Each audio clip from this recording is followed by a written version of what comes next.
Olá e seja muito bem-vindo ao Doxa e Episteme. Estamos de volta com mais um episódio do bloco Mundo das Ideias. E o tema de hoje é Princípio de Verificação. Imagine se pudéssemos distinguir quando alguém está falando besteiras. Isso nos protegeria de sermos enganados, certo? A J. Ayer pensou ter encontrado uma maneira de fazer isso, chamada de Princípio de Verificação. Após passar algum tempo na Áustria nos anos 1930, participando de encontros com cientistas e filósofos no Círculo de Viena, Ayer retornou a Oxford, onde lecionava como professor assistente. Com apenas 24 anos, ele escreveu um livro chamado Linguagem, Verdade e Lógica, publicado em 1936, que desafiou grande parte da história da filosofia, considerando-a um emaranhado de ideias sem sentido, algo praticamente inútil. Esse livro fez parte do movimento do positivismo lógico, que exaltava a ciência como o ápice das conquistas humanas. Ayer desprezava a metafísica, o estudo de realidades além dos nossos sentidos, acreditando que só valia a pena o que poderia ser conhecido por meio da lógica ou dos sentidos. Ele rejeitava ideias que ultrapassavam esses limites, considerando-as inúteis. Não é de se admirar que linguagem, verdade e lógica tenha incomodado muita gente. Muitos filósofos mais antigos em Oxford detestaram o livro, dificultando ainda mais as oportunidades de emprego para Ayer.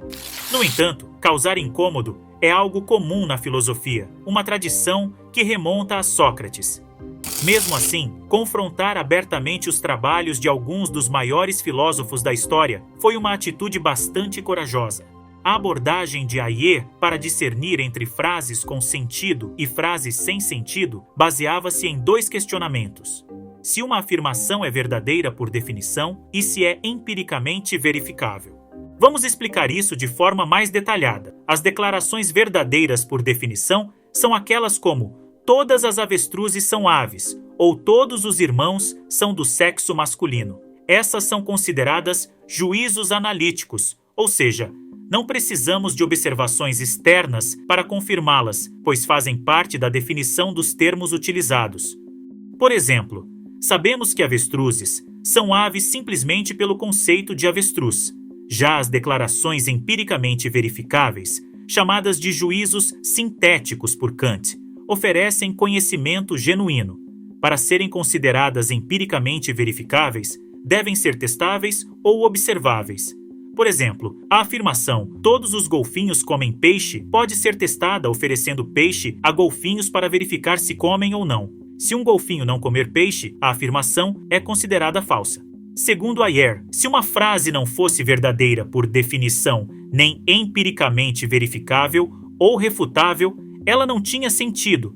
Essa ideia foi fortemente influenciada por David Hume, que sugeriu descartar os livros de filosofia que não passassem nesse teste, chamando-os de sofisticação e ilusão.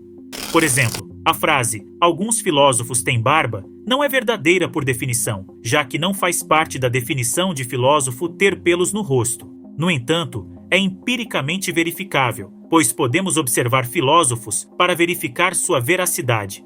Ao examinar diversos filósofos e encontrar alguns com barba, podemos considerar a frase como verdadeira.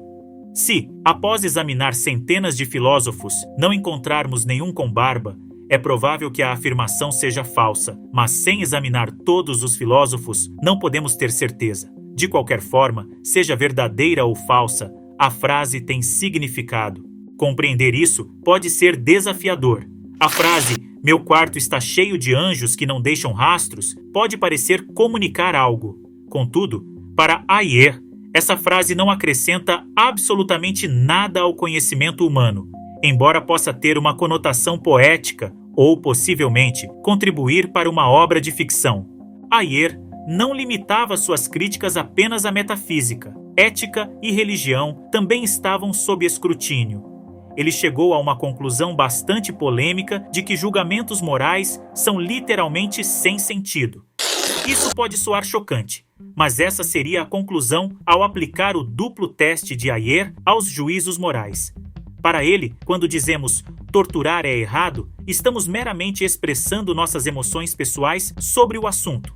não fazendo uma afirmação verdadeira ou falsa, pois torturar é errado, não é uma verdade por definição e não é algo que possamos comprovar ou refutar como um fato. Segundo Ayer, não há um teste que possamos realizar para resolver essa questão, embora utilitaristas como Jeremy Bentham e John Stuart Mill tenham discordado argumentando que a felicidade resultante poderia ser medida.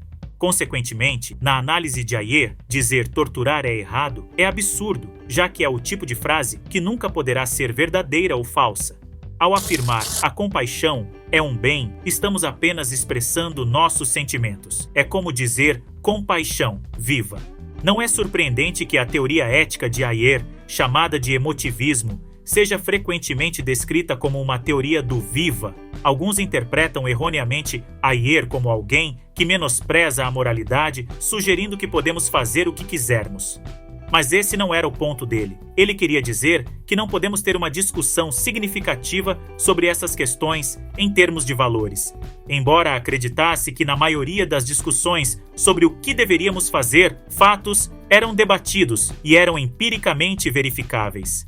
Em outro ponto de linguagem, verdade e lógica, Ayer questionou a capacidade de falarmos significativamente sobre Deus. Ele argumentou que a declaração Deus existe não era nem verdadeira nem falsa. Mais uma vez, para ele, era destituída de sentido. Por essa razão, não poderia ser verdade por definição, mesmo que algumas pessoas, seguindo Santo Anselmo, usassem o argumento ontológico para afirmar a necessidade da existência de Deus. E não havia um teste que pudéssemos realizar para comprovar ou refutar a existência de Deus, já que ele rejeitava o argumento do desígnio. Portanto, Ayer não era teísta, crente em Deus, nem ateu, crente na inexistência de Deus. Ele considerava a afirmação Deus existe como mais uma declaração sem sentido. Alguns chamam essa postura de ignosticismo. Ayer era um ignóstico, um tipo especial de pessoa que acreditava que todos os discursos sobre a existência ou não de Deus eram desprovidos de sentido. O positivismo lógico de Ayer, infelizmente, acabou por fornecer as ferramentas para sua própria refutação. A teoria em si não parecia passar no seu próprio teste. Primeiro, não era evidente que a teoria fosse verdadeira por definição. Segundo, não existia observação alguma que pudesse confirmá-la ou refutá-la. Portanto, seguindo seus próprios critérios, ela se tornava insignificante. Para aqueles que buscavam nas filosofias orientações sobre como viver, a filosofia de Ayer oferecia pouco auxílio. Muito obrigado a você que assistiu o vídeo até aqui. Caso tenha gostado, dê um like maroto, assine o canal e compartilhe com os amigos. Forte abraço e vitória sempre!